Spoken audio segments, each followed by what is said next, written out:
welcome to Caching in the Northwest. This is the podcast from the birthplace of geocaching right here in the great Pacific Northwest. Now, it's Thursday at 7 p.m. Pacific, and they still call me Chris of the Northwest. They do. Not sure why. You know what? But nonetheless, we're going to talk about geocaches and geocachers from here and all around the globe. So while you're getting your eyes examined for seeing 2 apes, we'll be caching in the Northwest. Grape ape. No, that's a different ape. It was a double ape, wasn't it? It was. Yeah, that was a good time. Hey, it's Thursday. I'm Wits End, and I'm glad that you're here. So tonight, well, we might talk about apes. I don't know. I was going to say we're not going to talk about apes, but we might. Who knows? You know, we are planning to talk about all things locomotion. Come on, baby, do the locomotion. No, Subway Mark, it's not exclusively about trains. Although we're mere moments from going off the rails, and you know that. Well, that's true. Yeah. Tonight, we're plugging into a new kind of adventure, all about geocaching with e-bikes and e-scooters and whatever you want to E-underwear. locomote on. E-vehicles. Anyway. Listeners, jump in on chat there. I see it scrolling by. We are without a chat lackey and clearly without a monkey. So I'll do my best to keep up on it. But you guys chat amongst yourselves as you often do. Hey, tell us how you're doing on that geocaching leaderboard. I guess we've got some more time to get on that now. But first, it's time to ignore the invite to the primate who is absent.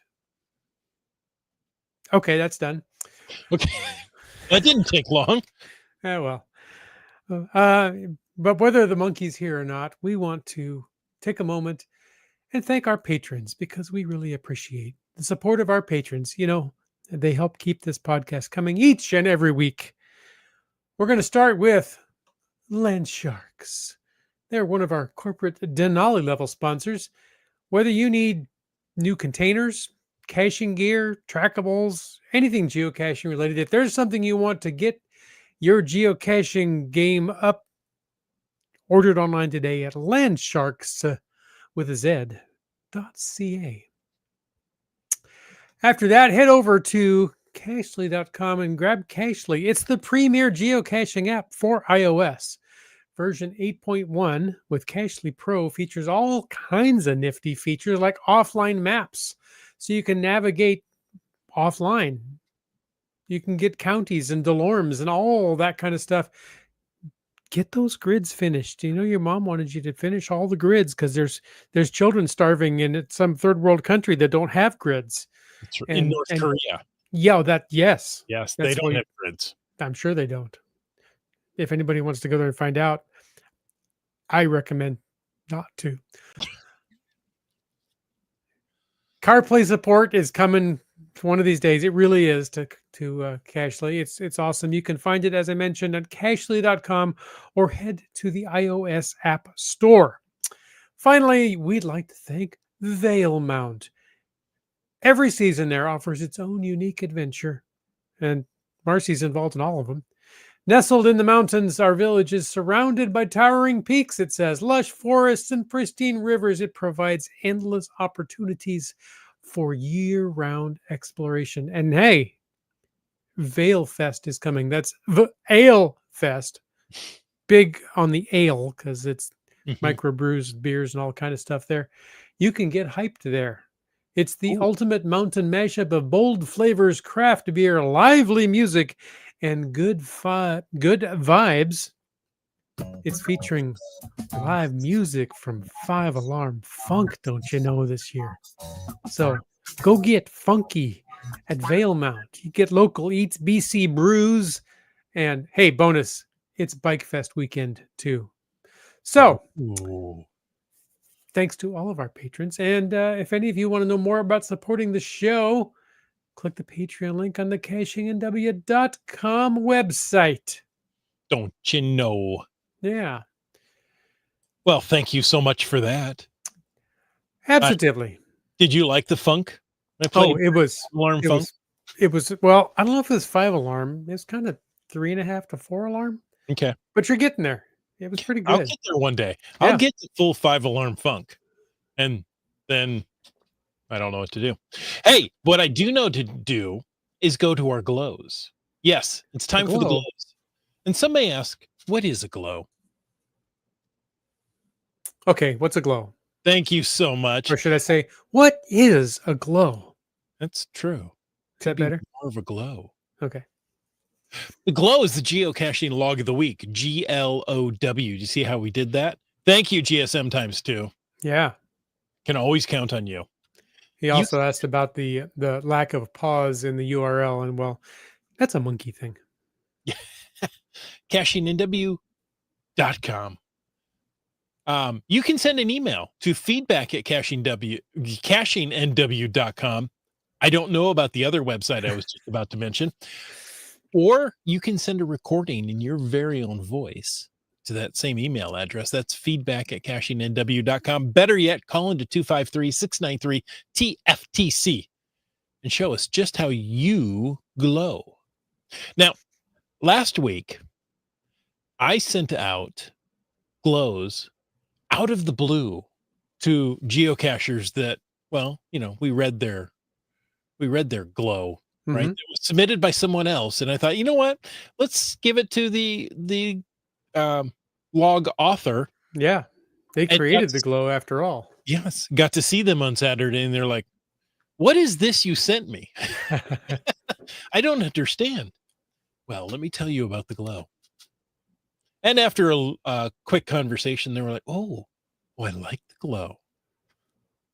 Did they leave the conversation glowing? Oh, yes. Okay. Yes, we were in the mountains, so it was a bit of a alpine glow. Sure. Yeah. All right. Well, this glow, let's see. Let me get it into glow mode here. This is logged by Keel Fisher, and it came a long way. Hmm. Well, Do tell. the glow may not have, but Keel Fisher did.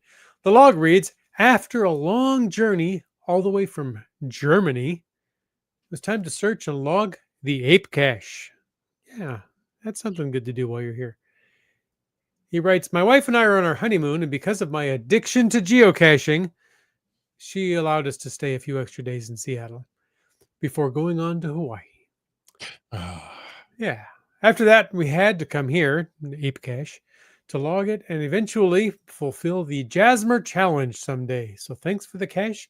Greetings from Kiel in northern Germany. We're hoping that it's northwest Germany. We're just going to claim that it is. He's caching in the northwest of Germany. That's right. Fantastic. Well, congratulations on your marriage. Congratulations on the ape cache. Congratulations for Hawaii. Now, is Washington State on the way to Hawaii from Germany? It is if you have geocaches you want to get, and you know, without doubt, you can twist and contort any travel plans to swing by a specific cache if you want to badly enough. I was going to say, I don't know. Boy, I would be interested to see the distance of going east and west out of Germany to Hawaii, because it may just be, clearly on the other side of the globe. We got a comment on YouTube last week. Yeah. Cash crikey. Now, I'm sure me just saying that made all the Australians cringe. No, that's not how you say it, but I haven't figured that part out yet. So, Cash crikey said, great stream. I'll be coming back. Good to hear. He was a lot of fun last week to chat with. So there you have that. Yeah. Travel plans is taking her out. Only a geocacher would understand. Yes, sometimes too. So that would, account for the ape cache between Germany and Hawaii. Right. It sounded like they were spending some time in Seattle anyway. So maybe they had other reasons to be there. Or maybe they just wanted to geocache and visit HQ and do the ape cache and all those. Because of his addiction. Yes. A wife is a way of correcting addictions. True. Or leaning into them. I haven't decided yet. Hey, if you want to get into the show, into the chat tonight, because guys, you do a fabulous job for us. Thank you each and every week. Hey, use the hashtag electric. That's an electric hashtag for you to bring up anything you want to talk about in tonight's chat. We're going to do our best without a chat lackey to make sure we get to those questions. And of course, you can use the Fatash like some people have already done to bring up a topic in the after show. Yeah. Which, So, who knows? We might get to that in like 15 minutes. You never know. Hey, we're going to go on to a little news. I don't have a news. I should have a news. This just in. We talked about it last week, but I want to talk again about World Postcard Day. It's coming October 1st. Who doesn't love postcards? Well, I think everybody loves postcards. Did you know there's an official day to celebrate postcards? October 1st is World Postcard Day. It began in Oh, look at you, all prepared. I got postcards. You matter. It's different than gray matter, but that's true. Did that come from your sister? They did not. No, these were 2 postcards stamped from Gia and Jesse. From back. Yeah, yes. Yeah. They're trackable postcards and all that, don't you know? They're good stuff. Fantastic. Yes. I have a couple of those I found in my geocaching box, and I'm like, oh, I've got to get those out. Yeah, I have the same thing because I've had them for a little while here. Yeah. And then somebody said, the cards that I hand out that have caching in the Northwest on there, they said you should turn that into a postcard. Oh, you could. Oh, that would be so easy. The artwork's already done on one side. We just change the back side. I have some of those too, but I don't have them handy. But they're not postcards. They're postcard sized. So I'm going to get some of those out. Cool. Hand those out to people. So yeah, I've been needing to move these along, and what better time than, October 1st. National Postcard Day. We should have Gia on to talk about postcards. She wants to. So it began in 2019, the official postcard day. That in 2019 celebrated the 150th anniversary of the postcard. I didn't know that. I didn't know postcards were that old. And now you do. I've lost my screens. Okay. Well, and your video is frozen here, so that's fantastic. An interesting thing. But you sound great. Oh, thank you so much. I'll go on to say World Postcard Day 2025 is coming up, and we're excited to announce a souvenir to honor the occasion. Celebrate with us by attending an event and, of course, posting that log on any event cache from September 28th to October 4th, 2025. All right. Well, hey, I'm going to take a moment. Maybe you can figure your screen thing out. I don't know. I know that GSM times 2 tagged this for the after show, but I'm going to bring it up anyway. Oh, and now he's completely gone. You guys, I don't know what y'all in the live chat did wrong tonight, but you're stuck with me solo at the moment. So just, hang on. I'm going to bring this thing up. What is the purple number 1? What does the purple number 1 mean? YouTube added this fairly recently, within the last couple of months, and several people have asked about it. We keep forgetting to kind of bring it up there. You can get XP, top fans things. They have a term for it. I forget their terminology. But in the chat, it gives you so many points when you comment and participate in the chat. And I guess whoever chats contributes the most gets the number 1, 2, 3, etc. Brylang, though, commented last week after the show that he found that it caps out at, say, 150, something like that. And so when it starts out with a few different options, and the more they comment, hey, he's back. Yeah. Keats had said, it's the Wits End show. So for a short time it was. And it should be. Yeah. But I've been chatting about the do you remember what YouTube calls the crown ranking thing? Top fans. Top fans. There you go. But I was saying Brylang found out it tops at about out at about 150. So even if you, 150 points. Yeah. yeah, if once you get to 150, whoever was number one, nobody can pass them again, even if you keep chatting. So I don't know if people in the chat like it or don't like it. It doesn't do anything for me. It just kind of is distracting, and it brings up people asking, "What's this all about?" We didn't do it. It's a YouTube thing. So if you really like it, there you go. See, it's a game now. Yeah, the game is afoot. I tried to turn it off, Yeah. and I just turned it off for me. So that wasn't and does it matter? No. So here's the secret. Really get involved with it, really like it, really become fond and attached to it, and Google is sure to take it away. There you go. That's what they do. Yeah. All right. Well, now that you're back, Much like my video. did you have a nice little break? I did. It was so refreshing. Did you need a complete reboot or just a browser refresh? Well, I closed a couple of browsers and relaunched Okay. and closed OBS, and Yeah. we seem to be back. We missed you so. You know what you can't miss, or Hmm. you shouldn't miss, is Okay. the Abilene Geo Tour. You see how I did that? That was smooth, right? Abilene. Okay. Yes. Now I'm going to disable it just because of you, GSM times 2. You are the abuser of the system. There we go. Hey, Abilene, Kansas History Geo Tour is launched by, well, Visit Abilene, Kansas. It started at the end of March and is becoming one of the most talked about destinations in the Midwest. In just 3 months, nearly 300 geocachers from 24 states. That's almost half of the states. Almost.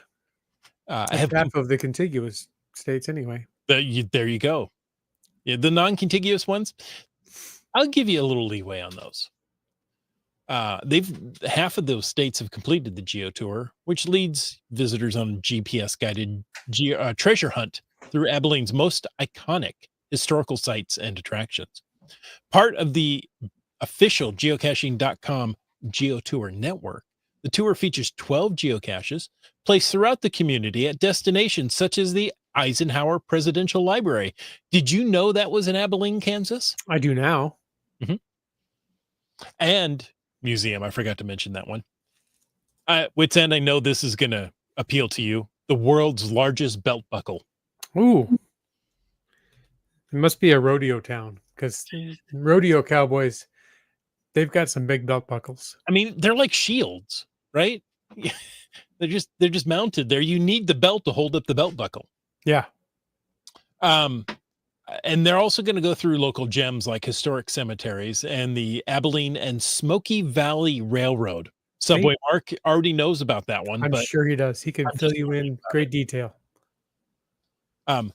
Participants who complete the tour and a passport will receive a special Abilene Geocoin. I'll bet it's pretty because Abilene is the prettiest town I've ever seen. Women there don't treat you mean in Abilene.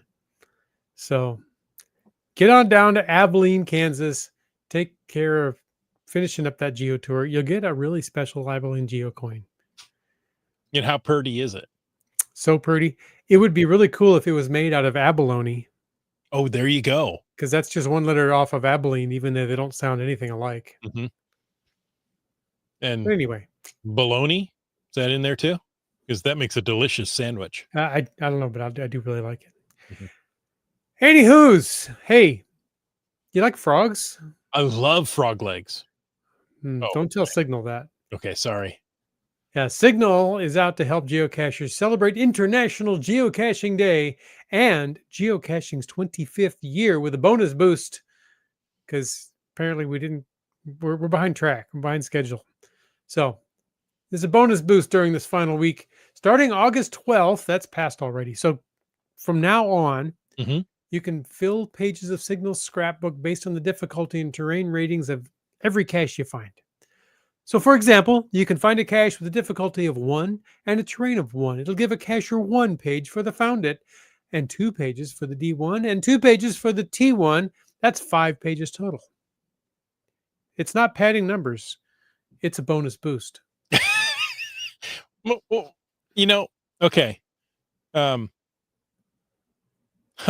I would assume it would give 1 point for the D1, 1 point for the T1, but it's giving 2 each. Okay. At any rate, there's a whole lot more scoring tables that I won't bore you with, but they are saying that if the global community fills 25 million pages before Making Memories ends, all participants will receive the Signal Scrapbook souvenir on August 18th. That's coming up really quickly. The That's right. current page count as of today is just over 18.7 million. And I was going to comment on it, but he already put it in the chat there. GSM times 2 has a spreadsheet. Mm-hmm. Or at least, or maybe that's a link to the stat page. I don't know, but I know GSM times 2 has a spreadsheet. He does good spreadsheets. No, that's a spreadsheet. All right. All righty. I wasn't intending to. Hold on. I can share. Sorry, they move things around on me here. Look at that. Isn't that the most colorful spreadsheet you've seen? That's marvelous. Thanks to GSM times 2 and ShareBear64 for doing that. That's awesome. So he said we had our biggest day. Wait, I lost it here. On Tuesday. On Tuesday after the lowest number on Monday. I think Monday people were traveling, getting back to where they were going and logging for Tuesday. That could be. So yeah, scroll up to August. Yeah, they got a lot 11th, 12th. Okay. Mm-hmm. So 18,700,000 pages filled. Yeah. Okay. Yeah, look at that. August 11th, we only had 500,000 pages filled. Where August 12th, we had 1.6 million. That's a pretty spreadsheet. I know that because Keith said so. Yeah. Jaffa, or just finding our way. 100 to 1 will get the souvenir, even if the goal isn't reached. That is not outside the realm of possibility. You know, I appreciate the community goals. I think that's a great idea. I think they need to extend that time frame so they guarantee everybody gets them. Does that make sense? Rather than, yeah, I think we can make it if, people get out there and cache, because at that point, people won't get out there and cache. So I don't know what to say. In the Discord, oh, by the way, there's a Caching in the Northwest Discord. You need to go over there. Just go to the cachingnw.com homepage. Big link right in the middle to join our Discord. I believe it was Caching Kant says, boy, this feels an awful lot like those aliens. Remember when we had to get that fuel to send those aliens home? Vaguely. They overstayed their visit. Yeah. If it was up to me, they never would have left because. That's right. Cool Cow Cacher says, if they're just going to give things away, can I have a few Jasmer caches? Sure, why not? GSM times 3 says we're 0 for 3 up for community goals. Wow. Should that be GSM times 3? Oh, maybe. GSM 0 for 3? No, he's not 0 for 3. I don't know if Cool Cow Cashers is giving things away, but he had a really cool cow hat on Saturday. All the cool kids had puppets. Yes. Absolutely. Yeah. So Saturday we did go to the Big Ape event, and a big event it was. Indeed. Now, the Ape event is historically been called a laid-back mega, right? A low-key mega. Yes, it's a mega event. There are over 500 people there. But people tend to go out caching, as I think you ought to do during an event. Mm-hmm. And they'll go through the tunnel, or, there's a lot to do nearby, like the cache which shall not be named, right? Yes. That could be 3+ hours. It can be. It depends. I've seen several people mention that it took them 3 hours to make the round trip. And there are now a ton of puzzle caches on the way up to that cache. It shall not be named. So there you have it. More reason to get up there and to get that cache. Mm-hmm. You know what? If you're from out of state, plan for it. You got to take some time. This Yeah. is something you just want to say, oh, you know what? I've got an afternoon. Let's go. This is something you need to plan for. You need to get the right parking pass. In this case, a Northwest Service or Northwest Forest Service Road pass. Or Discover Pass, or the Forest Service for the other cache. For That other cache. the GCD. Yeah. Oh, I said it. Yep, I yep. wasn't supposed to say it. Man, I've had a good streak going. Right. Well, sorry, guys, I got to end the podcast. No, I won't do that. And of course, you need a Discover Pass for the ape cache, unless you happen to go on a state park free day like it was on Saturday. I was gonna say, you know who went to that? Who did? Well, these guys did. Wow. Oh, those guys. Yeah, I've seen those guys. Weiss was there. That was fun. It was nice to see people. I see that Sprouter says it was nice to see you guys at the Ape. It's great to see you too. And Just Carlo hopes to make it to the Ape Cache someday. You will, just You'll get there. Yeah, Carlo, you will make it one day. They've taken some steps to make sure it remains there for a while. Boy, have they. Yeah. So, boy, howdy. That thing's stuck in the ground like you wouldn't believe. But yeah, we had a good time there. Yeah, good time. I like that event. I really do. You're not going to have that ape event anywhere else just because it doesn't quite work if you're not at, oops, sorry, I tried to remove that. If you're not at the ape, near the ape cache, right? It's hard to hold an ape event somewhere else. But I really like it because, it gets people out caching. And when they come back, they've got their finds. They've got that icon that they really wanted. Mm-hmm. And they're so much more relaxed. Yeah. Right? It's not all that stressed. So anyway, if you haven't done it, totally worth it. But plan for it. For sure. For sure. Flower says, why should it not be named? There's a long history of that. Yeah. Many years ago, when I did the cache that should not be named, which I accidentally named, the GC code ends in D. We'll just put it that. Golf Charlie Delta. Oh, I don't know. That may count. Is it awful close? Okay. Yeah. I wanted to spread that into two shows, doing the ape event and doing that hike. And people during the ape show just wanted to talk about the other cache. And I said, well, you know what? If you mention it again, I'm going to, like the dad in the car, don't make me turn this car around. Don't make me turn this podcast off. And somebody said it and I stopped the podcast. So that's how it became the cache that shall not be named. He said, if you mention that one more time, I'm going to end this podcast. And he did. I thought it was funny. So it's become kind of an inside joke that it shall not be named. Just Carlos says, I first heard about the ape cache and event on this very podcast back in 2001, or I'm sorry, 2021 or 2022, I think. The last time they held the ape event was in 2022. So there hasn't been one since. So you haven't missed anything, in those 3 years, but they held one in 2021 as well. But yeah, the ape event is a lot of fun. You don't need the ape event to go get the ape cache. No. Oh. I don't know what happened. So you can go get it at any time. It's a 2.25 mile tunnel one way. So you're going to walk 5 miles that day or ride. You could ride an e-bike. That's what I've heard. That's okay. So Wits End brought his e-bike. Is that how we got to this topic tonight? Well, I'm using this show to talk myself in or out of purchasing an electrified vehicle for geocaching.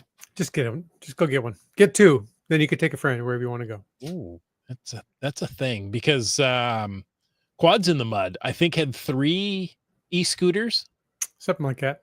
And they were quite nice to go scurry down a sidewalk and Mhm. go get a cache and back. But what do you think about using an e-bike to help you geocache? Now, I'm going to say e-bike. I'm also referring to scooters.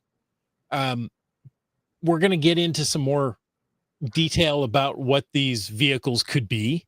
Maybe I should just call them EVs, but we're not talking about cars.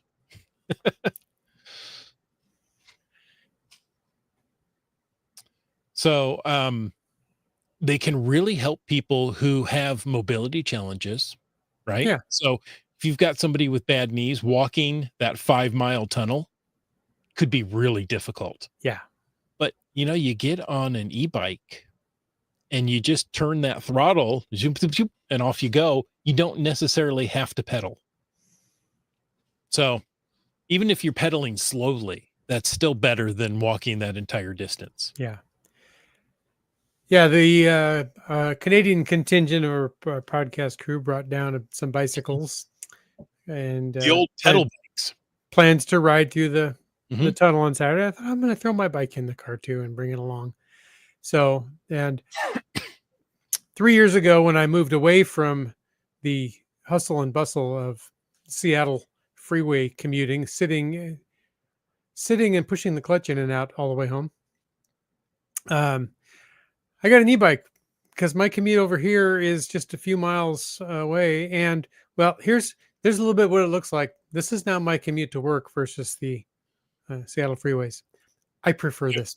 Dude, I'm totally jealous. I mean, for those of you who aren't watching, he's riding down a nice wide park trail next to a river, green grass. Yeah, It it's looks like it's been recently watered. It it's looks pretty fresh gorgeous. and cool, and Yeah. yeah. So that's my commute now. That was from April. So yes, a little cooler then, but good times. And I thought I'm going to bring it along for the ape tunnel. And so I joined the monkeys and the Barlang, and we rode through the tunnel and had a good time. And then I rode back earlier because, well, other people wanted to be able to do that. They didn't have bikes. So Chris Oh, said, "Hey, can I take it for a spin?" Sure. So I went through the tunnel once and back on Saturday. My bicycle went through the tunnel 3 times because Chris went through back, and then Iham went through the tunnel and back. And yeah, it was good. I'm seeing in the chat, people are talking about their scooters and e-bikes. So Uh-huh. throw in your experiences using those devices while geocaching and how it's helped, and any cons, right? We're going to talk about the pros. The pros are pretty easy to come up with. The Mhm. cons, yeah, they can pop in just as easily too. um Starcasher says, a month ago I got a replacement batteries for my Razor scooter. Now I just need to find the time of taking it apart and doing the replacement. Well, there's that. Yeah. But tell us how you liked the scooter while you were I assume you're using it for geocaching because, well, you're a geocacher and you have a e-scooter. So I put two and two together. Yeah.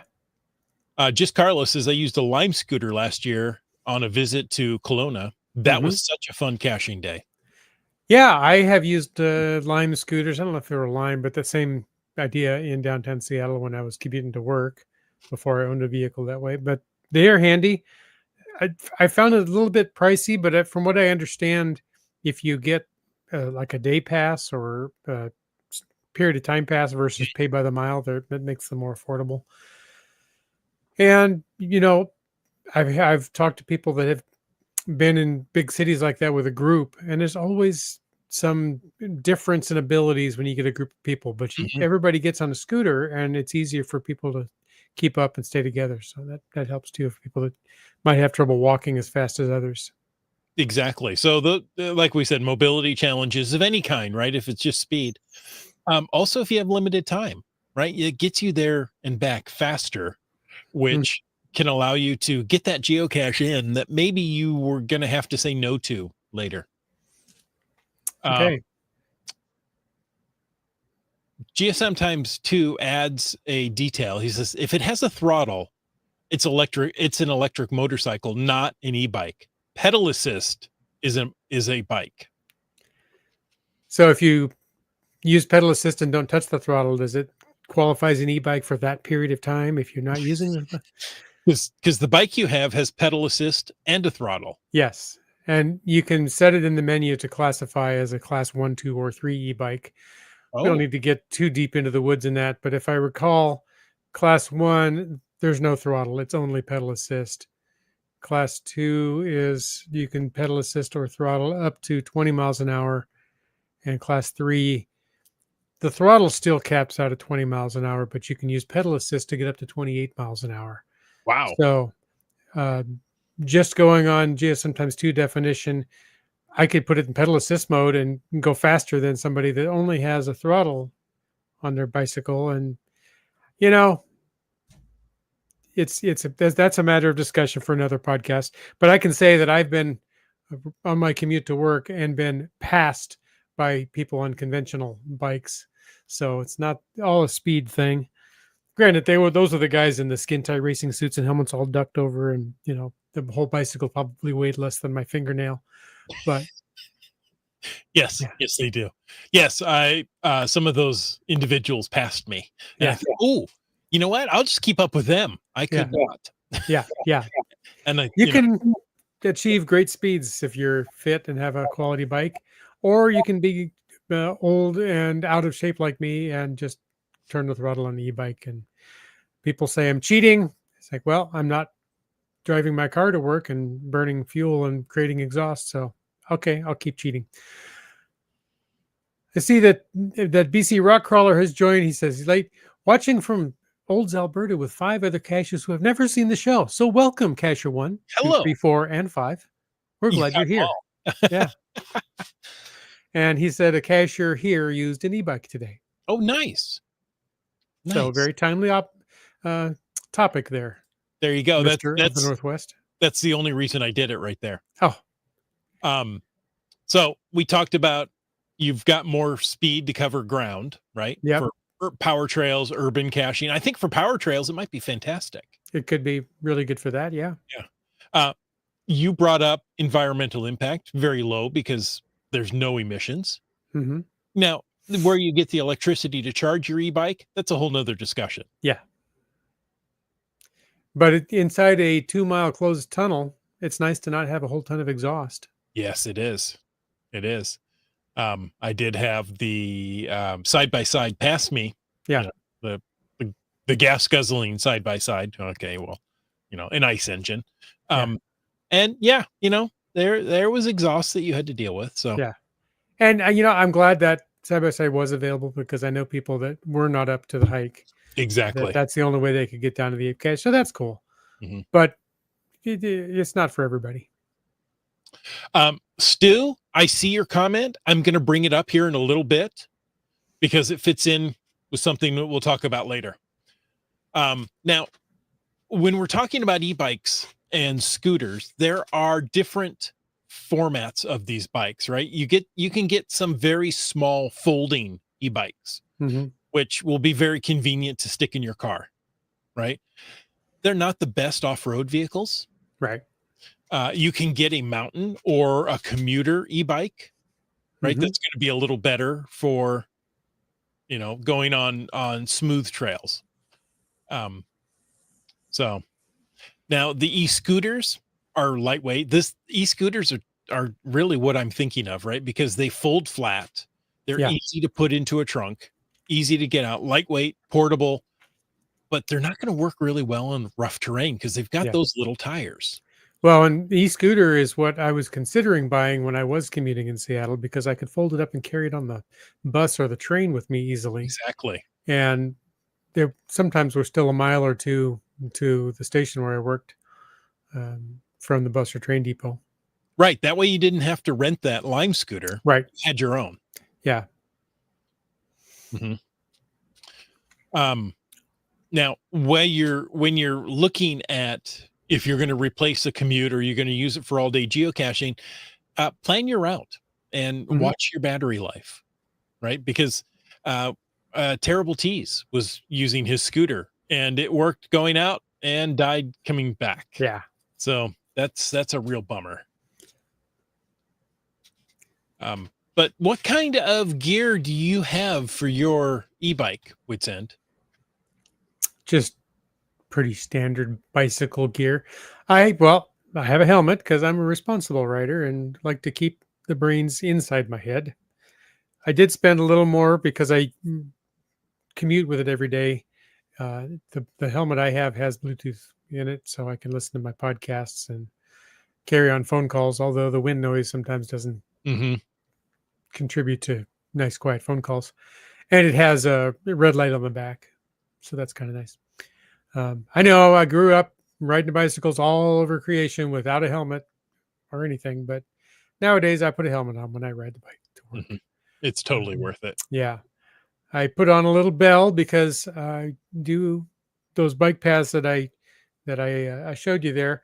They're fairly wide. They're all good, but some aren't not quite as wide, and we often come up to behind pedestrians and whatnot. In fact, here's a different one that I ride on a regular basis.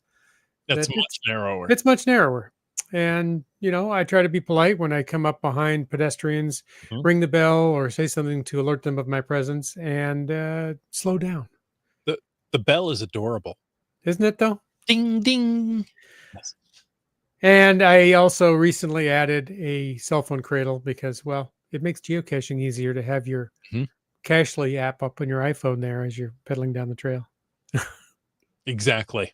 Exactly. Yes, having that phone mount on the bike was so nice because you could just get there and scoot right through the tunnel, and it was easy kind of to lose track of distance. Yeah.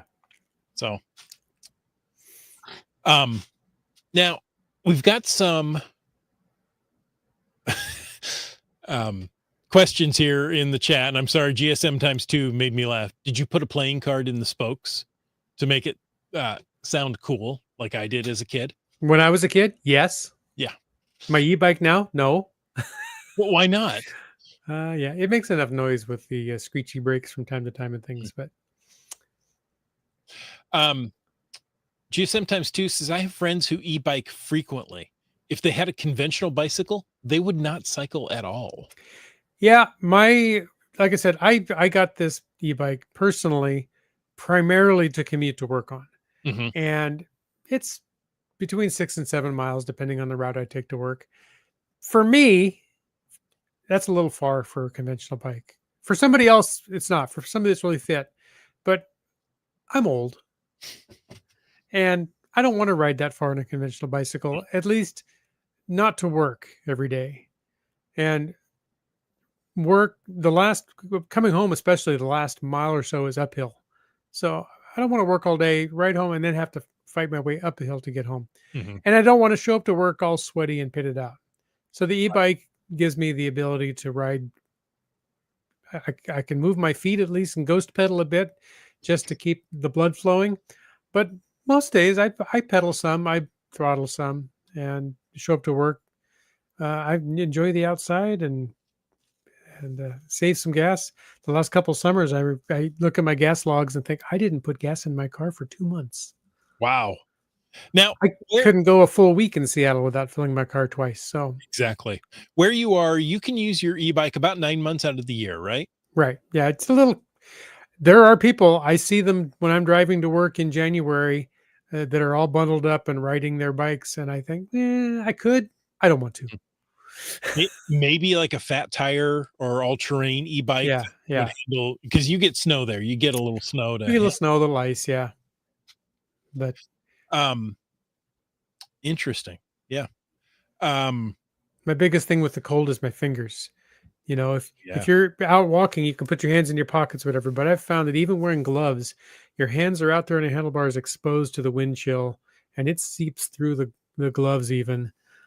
I've considered getting, I forget what they call them, but if you've ever seen motorcycle patrol police officers, they have these big hoods that go over Oh, the handlebars. mhm. And I've considered that, but I don't ride it enough cold weather for me to justify buying those. Well, and some of those are heated. Yeah. They can have a little heater in there. I have considered picking up some heated grips and or heated gloves because that might also be good. Get you another couple of months maybe out of it.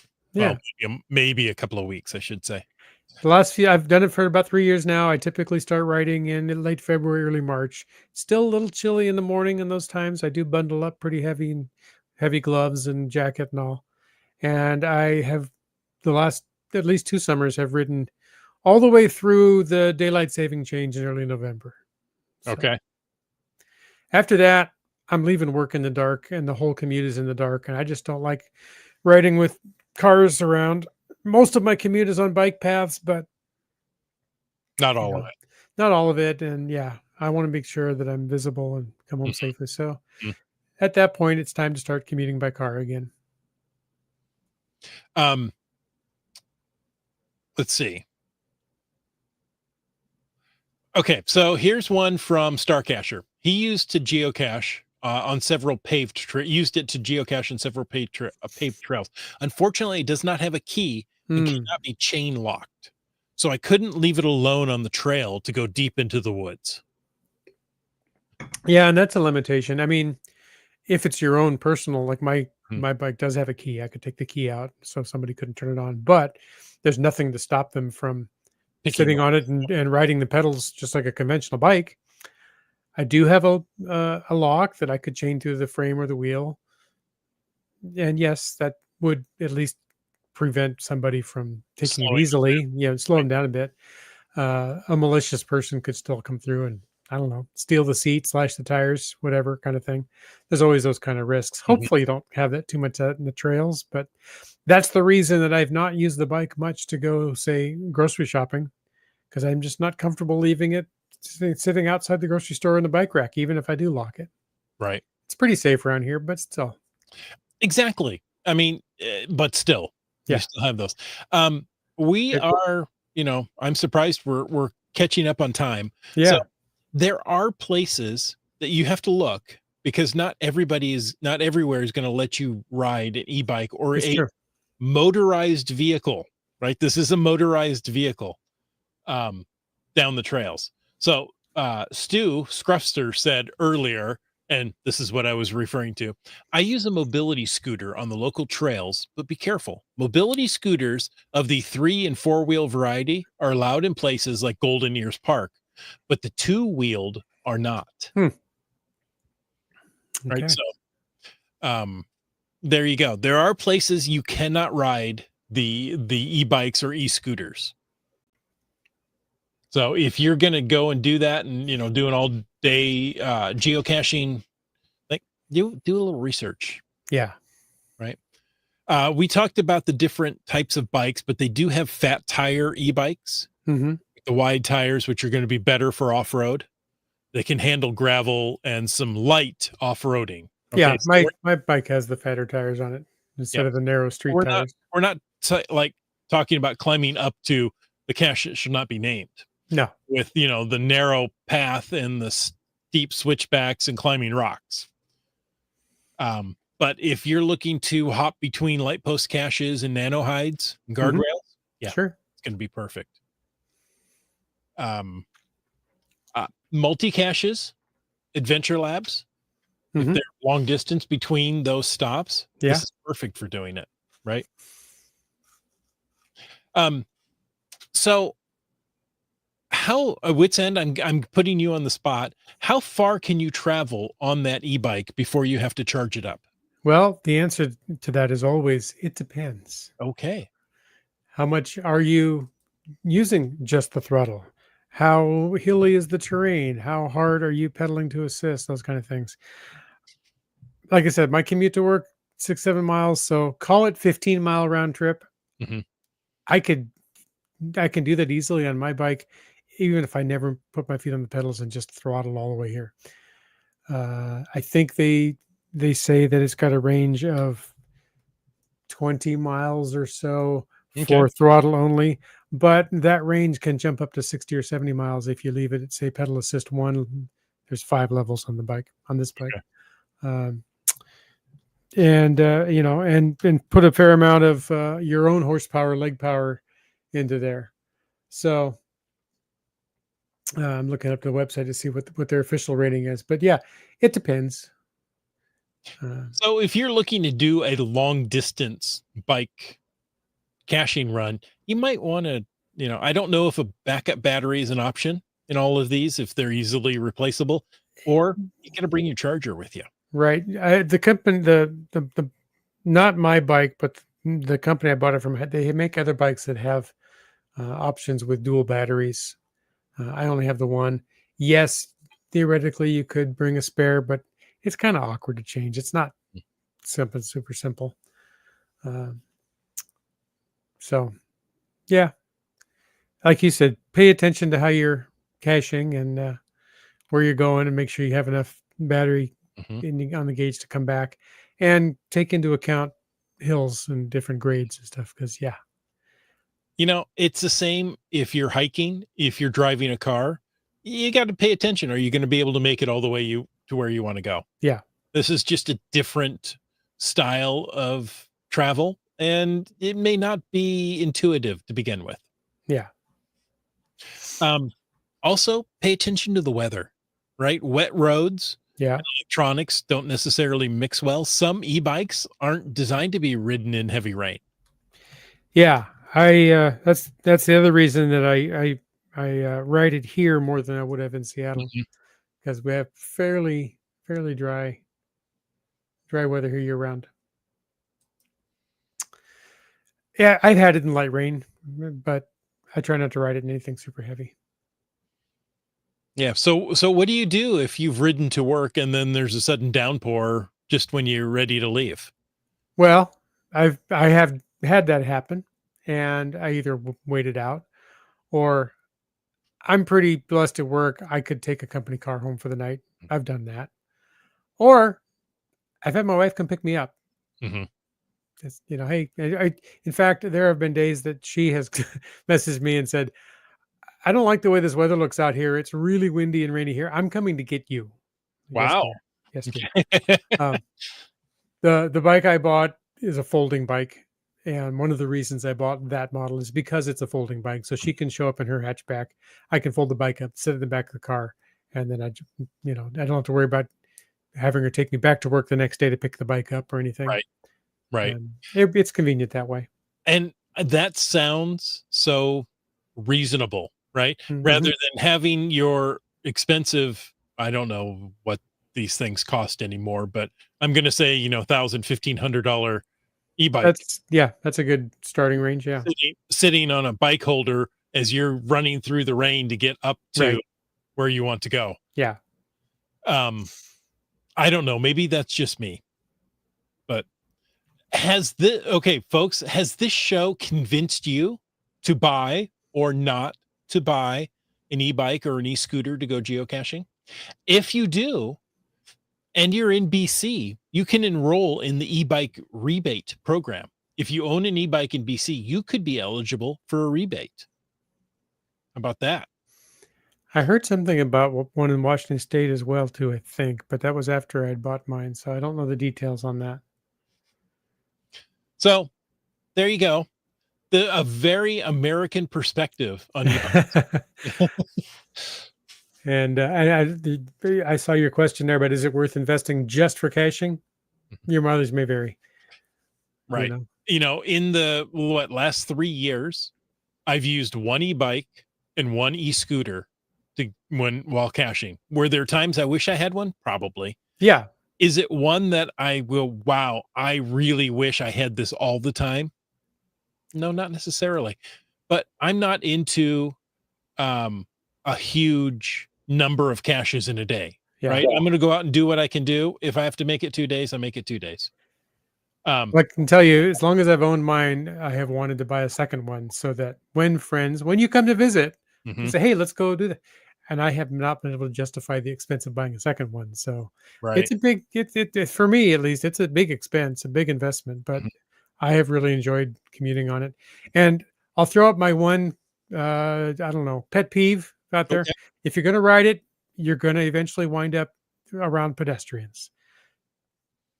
In a nutshell, don't be a jerk. Don't blaze past them at your top ability. Yes, you can pedal it on pedal assist 5 at 28 miles an hour. Don't go blazing past somebody. Come up behind him. It's just going to make a bad name for everybody. They're just going to Right. get them angry, and it's just not safe. And you approach somebody, especially if you're approaching them from behind and they don't know you're coming, because you'd be amazed how many people out there walk with headphones on and can't hear you talking and ringing your bell. Yep. Yeah. Approach slowly, be polite, be courteous, wave, say hello, say thank you.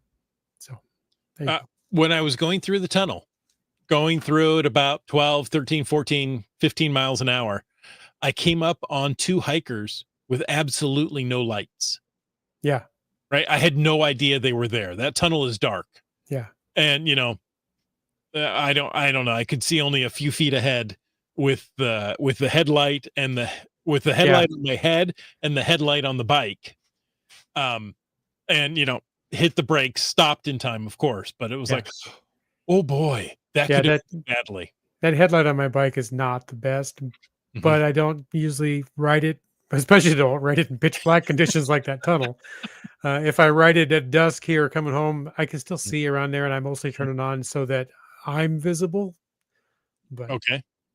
And it's good for, avoiding the potholes. yeah, But yeah, if you get like when those speed bikers went past me, I thought I'll keep up with them. I was like, I am not comfortable going at that yeah, speed yeah, with only seeing a few feet ahead of me. No, no, no. right, I'm right, slowing down. Okay. I'm slowing down to where I'm comfortable and safe and I can manage this bike. But I thought, well, if they're up there, I know where the people are yeah, because I can see them move. I can see them move like birds flocking around yeah. them. But no. And Uh, apparently, the rebate in Washington is no longer available. BC Rock Crawler would like one. He's starting to save now. Yeah, Yeah, J Car says the rebate's no longer available. Just Carlos says, my experience, people on e-bikes have better etiquette than e-scooter riders. hmm, E-scooters okay, zoom way too fast past pedestrians. And that may be that there are more scooters in large cities, more than yeah, e-bike rentals. So I know cities had these huge e-scooter problems where right, people would, ride. There would be dozens of scooters at one location. yeah. They would just, throw them down when they're done with them and block the sidewalk for other people. So, They've come a long way. yeah. I was actually talking to a friend of mine on the phone. He was in Seattle riding his e-scooter, and Mike, it was a rental scooter. But anyway, as he passed through Seattle Center, the bike or the scooter limited his top speed. It throttled him down. Wow. So they're geo location aware Mm. for safety. That's a congested pedestrian area. You can't ride that fast here. And once he got out of Seattle Center, he could ride faster again. I'm like, well, that's kind of interesting. That's that's good. I like that. Yeah, Uh, Lost Ken. He's a little late. that's Hey, okay. Uh, Lost Ken. Nice to meet you. I Nice was to gonna see say you. it was great to see you at the event. So there you have it. I don't know if this tipped the scale on getting an e-bike or an e-scooter for you. I don't know if it has for me either. Right? I would like one. I don't know if I can justify it. Yeah, Right? My commute is like 30 miles one way, so that's yeah, out of the picture. When my commute was 3 miles, I would do a pedal bike, and yeah, that was pedaling slightly uphill on the way there, right? So the yeah, first week, I would be yeah. You feel it for a sure. little moist, right? And then after that, I was just fine. But yeah, it was one of those things of like, yeah, you gotta work up to it again. And then it's okay. And then, you see, I'd scoot around on the weekend. I could do it for exercise, right? Yes, I'm getting exercise. I'm pedaling Yeah, my bike. I can't say that with an e-bike. I yeah, can't say that I'm doing it for exercise because I know I'm not. yeah. I have taken my bike out just for a ride, just for pleasure, Mhm. and it's great. Uh, Here I'm in Pasco. Richland is just across the river. It's a freeway interstate overpass to get there, and there are nice, wide, safe bike paths separated by guardrails on either side of the road. So I can ride it. I don't know that I'd want to ride a conventional bike up that hill to that overpass and down the other side, but zip over there on the e-bike and go visit the park or something. It's real convenient. For here, I think about the Narrows Bridge. Oh, that would Yeah, be fun to ride an e-bike across there yeah, until I realized how narrow the walkways are yeah, and that, I would have to stop and let people, people walking yeah, by before I scoot again. And you're just a guardrail away from traffic. yeah. And that's a little scary. Cool Cow Cashers, I completely agree with you. He says, I only ride my bike a few times a year, so I can't justify the expense. I much prefer hoofing it. Yeah. Lifting it. So Well, yes, I have a pedal bike. yeah. And yeah, I don't use it often. So Yeah. because my commute now is much longer. Well, and our culture just isn't geared that way. If you lived in Amsterdam, you'd ride it all the time. Exactly. Exactly. So there you go. Maybe you're gonna get that e-bike and leave the car at home and ride up to the store, toss your big loaf of bread in your backpack and head back home. Yeah, it could happen. Oh, good point, Scruffster. Says also watch for horses. They get easily spooked by scooters. Hmm. Lots of horse trails where I live. So maybe that is a point for an e-bike versus an e-scooter. Yeah. I don't know what to say. I know there's been times I'm riding my bike to work and I've had people, I'm ready to ring the bell or say something and they turn around because they hear, maybe they hear my podcast blaring out of my helmet, or maybe they hear the bike. I don't know. But Do do do do do do do. yeah, it's like sitting at a bus stop. Yeah. Anyway, Folks, thanks for taking the time and listening to my reasoning for getting an e-bike or e-scooter. And we hope you enjoyed this episode of Caching in the Northwest.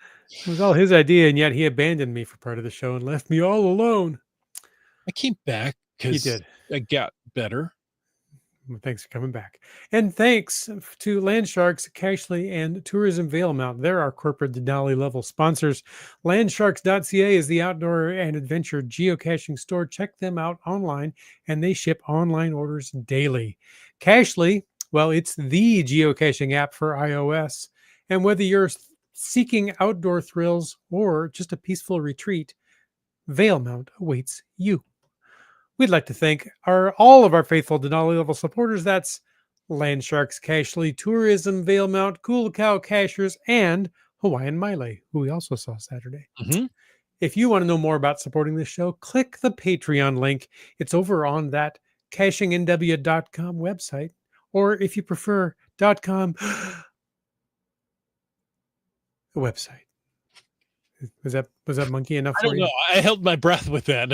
Okay. It's just one of those things. Hey, we want to thank you, Dak. And green words. And Limax. Kid Vegas 19. Mountain Bike. Is it mountain e-bike or mountain bike? He was before the E's. That's true. Keats 94. Team Noltex. The Terrible Teas, saw him Saturday. J-Car. Geocaches, also saw Saturday. Yeah, and I saw J-Car on Saturday too. Okay. West. Wet Coaster. JT Coffee saw on Saturday. Yeah. Skyhawker. Alan. Boomer 365. BC Rock Crawler will see you on an e-bike soon. That's right. The Seabeck Tribe. Caching Cants saw on Saturday. Yeah. Would-be Island Gal. B Pendragon. Gundark 2000. Gas Station Tuna. Trexer. Hey, you talks to rocks. I talked to Rocks on Saturday. I hadn't seen her in a long time. That was nice. I talked to rocks. Yeah. Hey, thanks for so much interaction tonight, Mr. 1, 2, 3, 4, 5, 6, 7, 8, 9. That's GSM times 2 tonight. You're number 1 in my book. There you go. And Teus. Geo Karen. Flagman. Geo Birder. Railroad, who I met. Oh, nice. Butterfly Girl. Just Carlo. Alondro. Korsgat. Doramore. Genius. Lost Ken. Met him. That's great. Sprouter. Saw him on Saturday. Sprouter. Spent time with the Camp Clan. He rode my bike. CRS 98. Just finding our way. M-Nerve. He was there as well. Yeah. Peach of Washington. GeoNav Pro. Subway Mark. Logwork. And Ackerdoc. Thanks to all the patrons. That's awesome. It's fantastic. Folks, we want to thank you for taking the time to listen to this episode of Caching in the Northwest. Your support helps keep the quality of shows coming. So if you like the show, please click the Patreon link on the cachingnw.com website. Do you notice no pause there? Better yet, share your ideas for things that we can talk about. If you like the vibe, please subscribe wherever you get your podcasts and give us a review. If you were in a restaurant, you would tip. If you were in a live audience, you would clap. But since you're on a podcast, leave us a free, fabulous, fast, fantastic 5-star review. I did it that time so you can hear the free part of it. Mm. You can call into 25 free 69 free TFTC and leave us a comment, ask us a question, or let us ride your e-bike. Oh, send us a postcard any time of the day or night. There you go. And of course, you can email us a postcard at feedback@cachingnw.com. Join us every Thursday night at 7 p.m. Pacific for a live show and chat. I almost slipped. Almost slipped. Almost slipped. It's because we had to correct the banners. Yeah. I saw that and it reinforced my memory. This show is produced by Chris Unfanero, Jim Paulwitz, Jay Kennedy, and Brian Lang. It's licensed under a Creative Commons Attribution 3.0 license. Copyright 2025 by Chris Unfanero. And folks, I ask you to stay tuned for The After Show. Now, one more comment. I was going to say the same thing. Yeah. Hours 22. We live in an RV, and I'm really jealous. Yeah. I want e-bikes, but they're so heavy to lift for transporting them onto the rig. Yeah. Yeah. I hear you there. They are heavy. And the folding bike I have in the forums, people have said, oh, go to Home Depot or Lowe's, whatever, and buy this specific like 80-gallon tote. I forget the size of it. The black totes with the yellow lids. There's one size that the bikes fit in.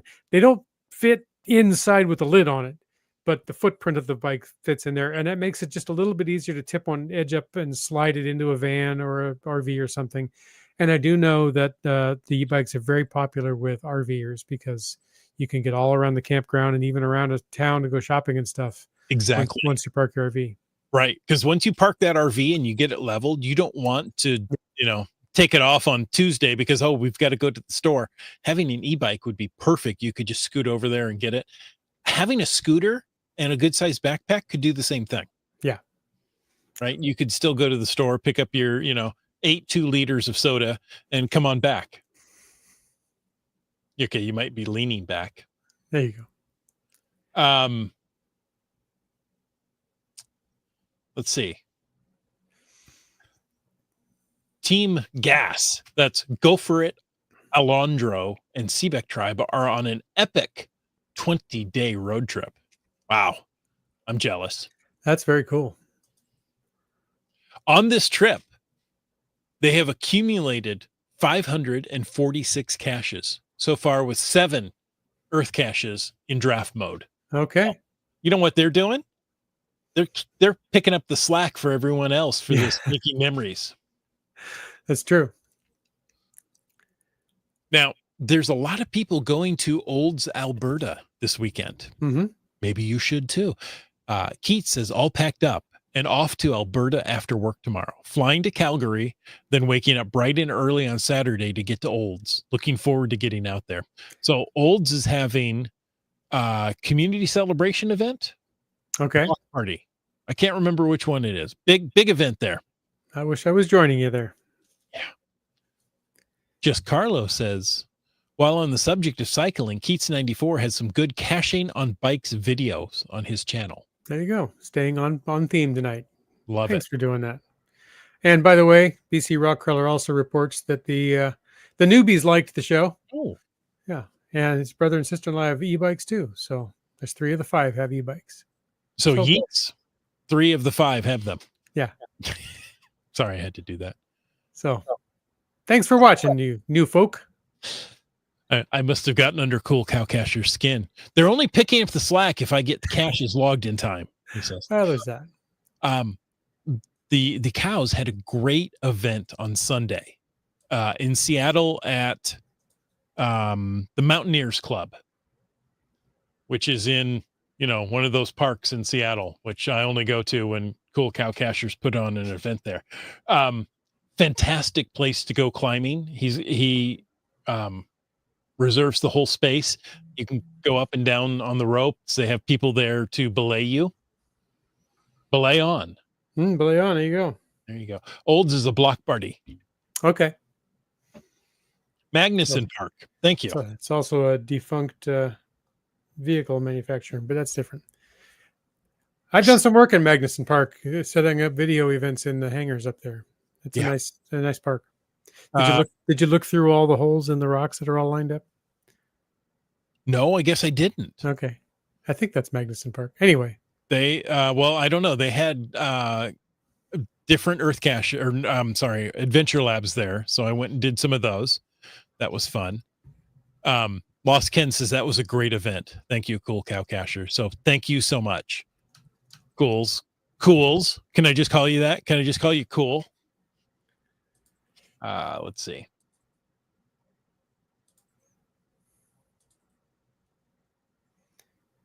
I think that was it. Okay. I think we're caught up. Hey, we did okay without a chat lackey. I just don't want to do it every week. Yeah, there you go. Every now and again, it can be fun. So, folks, thank you for joining us. And until next week, get on your e-bike, go exploring, and get caching in the Northwest.